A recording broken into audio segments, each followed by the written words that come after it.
didn't do it. That's all right. I'm going to have to go back over a bit of that for the recording, but we're looking at, for AT2, we're looking at how we use the residential density and height limitations table. The table is Table B to Clause 7.1.1. Dwelling densities in Zone M are other than Alice Springs. For our AT2, we're looking at a 4-story building. We've got 3 by 2 bedroom apartments, and that means we would go to the line on the right that says 4 maximum in relation to the number of stories we have. We would calculate 3 by 85 for our 2-bedroom apartments and 6 by 130 meters squared for our 3-bedroom apartments. When we add those together, we get 950 meters squared. Our site area is 2,480 meters squared, which is greater than the 950 meters squared that we have from our calculation. So in our statement of effect, we want to state the site area is. Then we want to do our calculation based on the table here. So we're going to have 3 by 85 meters squared and 6 by 130 equals a total of 950 meters squared. And we said that the 950 meters squared is less than the 2,480 meters squared of the site area. Oh, 2,200. Yes, I have. We better change that. Come on, guys. Nobody else noticed that. Well, Sharon did. Oh, good on you, Sharon.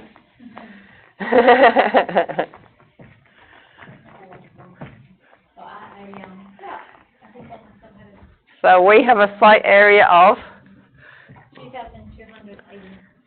2,280, which is still far exceeds our 950. So 2,280 meters squared is greater than. So the proposed development requires a dwelling density of 6,120 meters squared. This is from the case study, okay? So what is he saying in this case study? Just read that little part onto the density.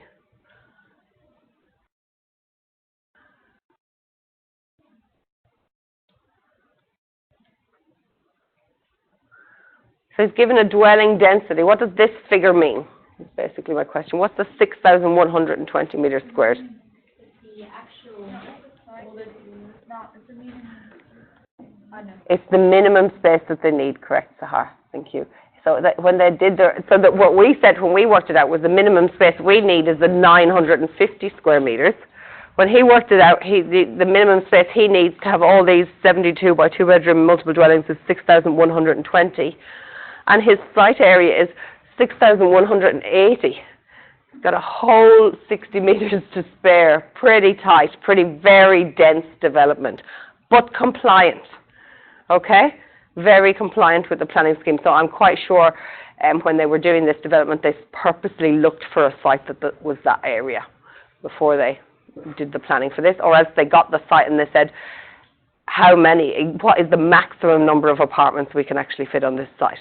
As you can see, our site is grossly underdeveloped, I would say, by greater than half, you know, so 950 over 2,280. But as we know, that building was actually designed for a different site, and we've just put it there for the purposes of assessment, so it's grossly underneath.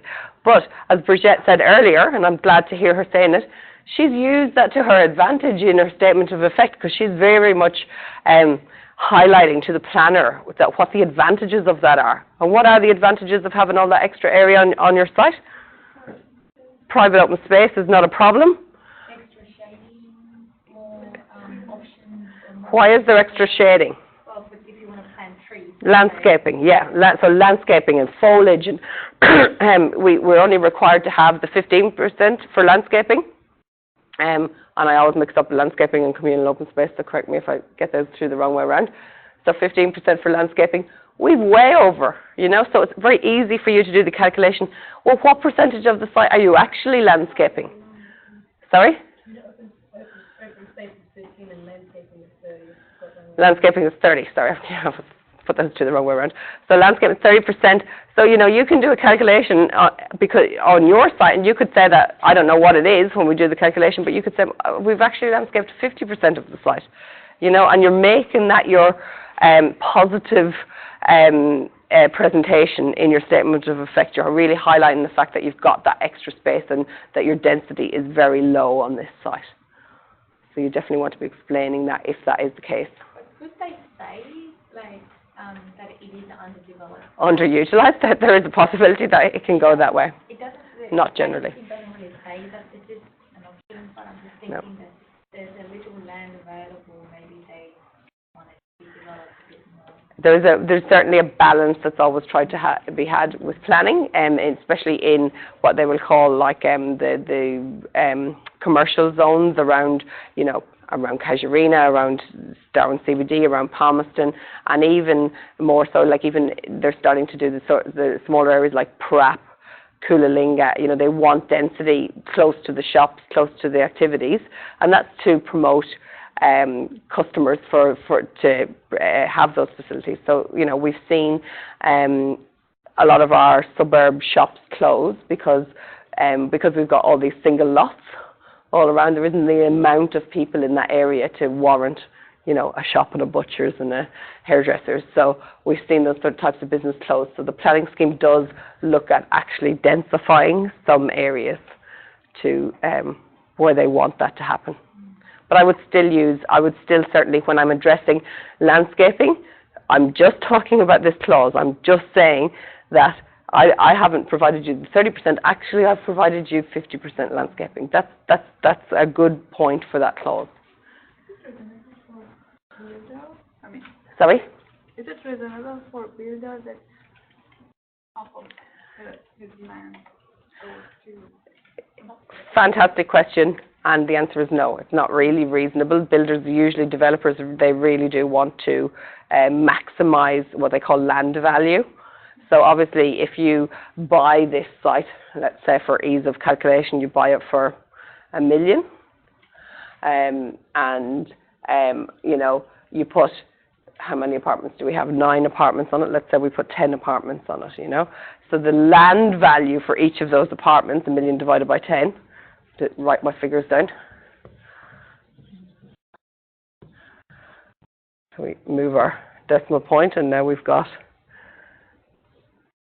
100,000. So it's cost him 100,000 for the land value only for each apartment, okay? If he's now putting 20 on it, it's only going to cost him 50,000 for the land value for each apartment. So that's the way developers look at that calculation. So you're very right in that, yeah. So quite potentially, this building would never have that much land, or you'd be looking for a smaller site for that type of building. And in general, and we talked about this before in site surveying, the design should come from the site.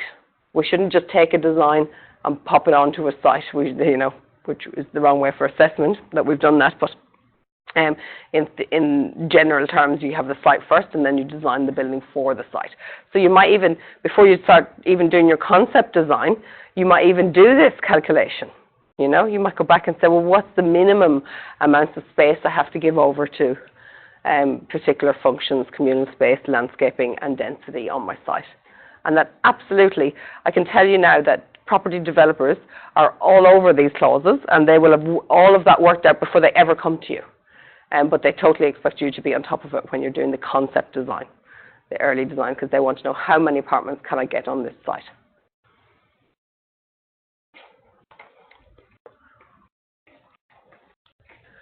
Okay, so is everybody happy with how they need to address that clause in their AT2? Any questions, Andy? Happy with that? Nicole? Sharon? All good? You guys? Yeah. How we can measure the square meters for any unit outside the wall? Oh yes, that question. So for the unit itself, it's just outside the external walls of the unit, and then we said where there's a party wall, the technical way to do it is down the centre of the party wall. Do you know what I mean by party wall? a wall that's separating two apartments, a centre line down that. The balconies are not included. No, not for internal area. Okay, and then we can see he just did his residential height limitations, just again copied in the table.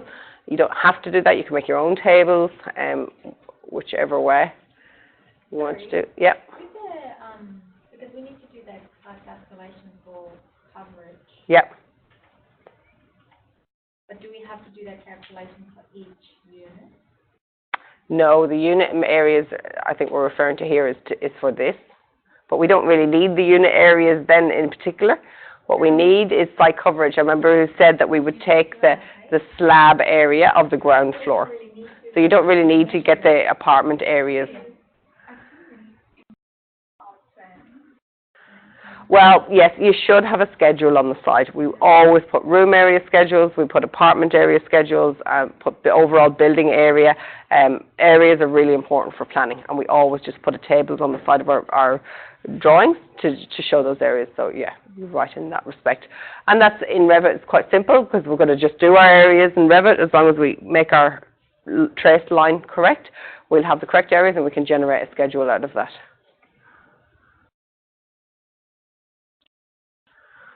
So looking at the setbacks, I like the way he's put in the piece out of the planning scheme here, that what a setback has to be.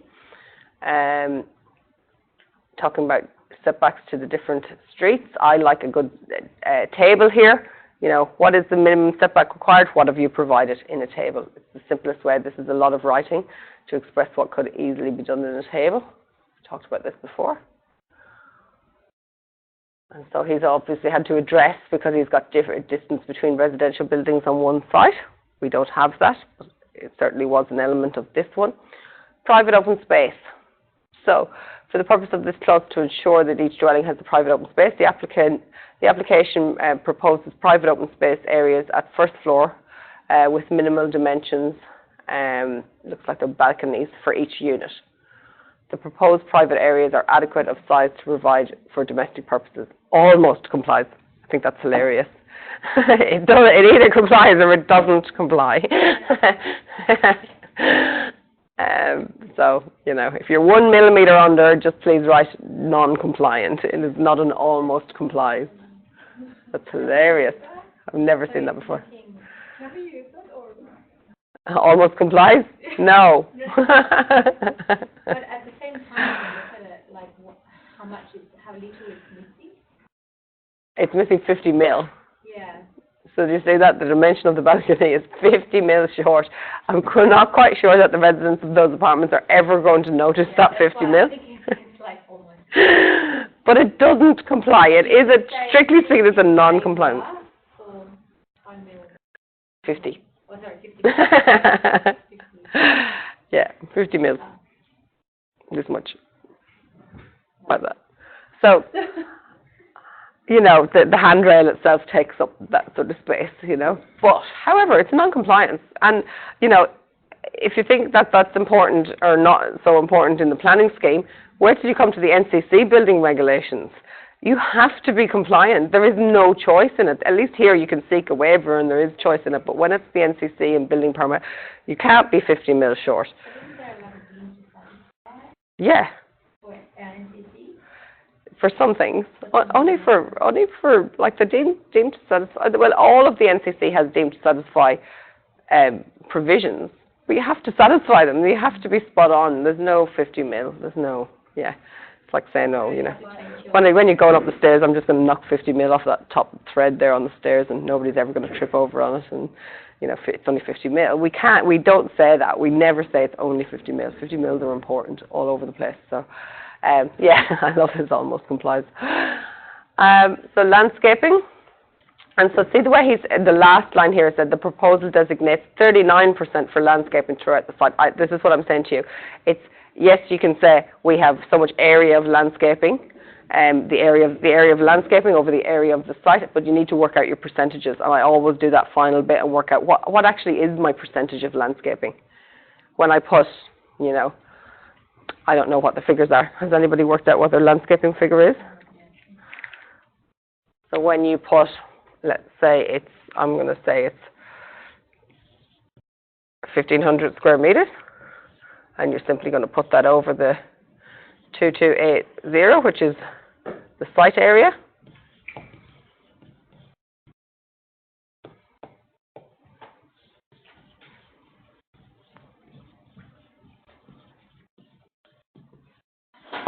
Yeah? How do we do it to get a percentage? Simply multiply by the 100 over 1 to turn it into a percentage, okay? So that's your calculation for getting your area of the site that is covered by landscaping. Now we've assumed this 1,500, so please don't, you need to work out that figure, okay? How are you going to work out the figure of the area of landscaping? You can measure it from your drawings, yeah? We measure the spread of the tree or the work we put in? It's a ground area. So it's so all your grass areas, all your planted beds. Even grass as well. Grass, yeah, grass is landscaping. The only thing you can't put in the landscaping one that we can put in the communal open space one is the pool and the paved area around the pool. That's not landscaping, okay? The landscaping referred to in the plan scheme is soft landscaping. It's greenery, okay? So, yeah, we will. And then, so that's how you work out that percentage. Okay?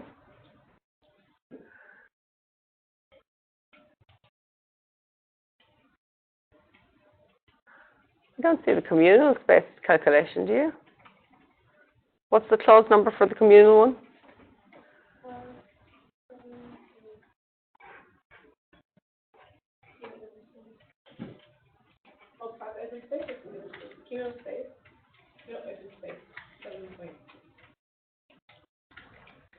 Oh, isn't that nice? He's just left out 7.6. I love how we go through the case studies and find all the mistakes. That's good. That means we're on it. Okay, and then that's that very last clause, the 7.8, where he's looking at all the different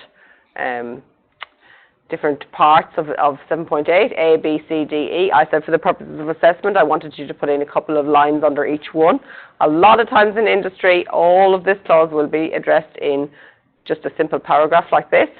But since we're learning and we want to not skip any bits, we'll just put 2 lines. 2 lines is enough. If you want more, that's fine. But for each A, B, C, D, E, F, G, all the way down. Okay? Just want to make sure that you've thought about each one. Okay, that's all I'm going to do on AT2 today, because we really want to get on to AT3. Okay? I know everybody's working away on AT2. So a lot of people have handed me AT1 already, so that's kind of good. That means you are getting on to AT2. Has everybody finished their AT3 model for 4008 at this stage? Yeah? Giving it to Vic? Sharon, yeah? Not yet? You're almost there? Sorry? I haven't put on the sheet. You haven't put on the sheets yet, okay. Print, okay. Nicole? You submitted? The draft. The draft, okay. Yeah, perfect. Okay, yeah, perfect. This week I think you've submitted. Andy, you've submitted, have you? Yeah. 82. Just the draft, okay.